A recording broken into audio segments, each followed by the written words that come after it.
বাংলাদেশ জাতীয়তাবাদী সড়ক ও পরিবহন শ্রমিক দল কর্তৃক আয়োজিত আজকের আলোচনা সভায় বক্তব্য রাখছেন বাংলাদেশ জাতীয়তাবাদী সড়ক ও পরিবহন শ্রমিক দলের প্রতিষ্ঠাতা সভাপতি রাজন হোসেন সম্রাট। উক্ত আলোচনা সভায় উপস্থিত ছিলেন বাংলাদেশ জাতীয়তাবাদী চট্টগ্রাম মহানগর শাখা শ্রমিক দলের সংগ্রামী সভাপতি এবং চট্টগ্রাম মহানগর জাতীয়তাবাদী সড়ক ও পরিবহন শ্রমিক দলের সংগ্রামী সাধারণ সম্পাদক এবং বাংলাদেশ জাতীয়তাবাদী সড়ক ও পরিবহন শ্রমিক দলের নেতা হারুন সহ আরও অসংখ্য নেতৃবৃন্দ উপস্থিত ছিলেন।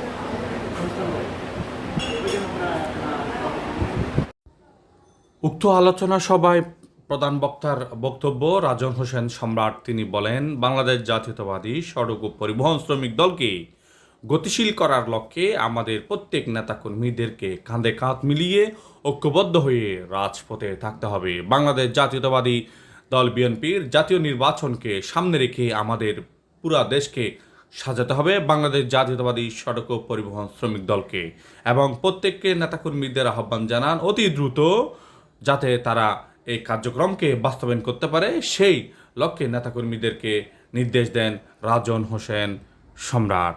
Desk report.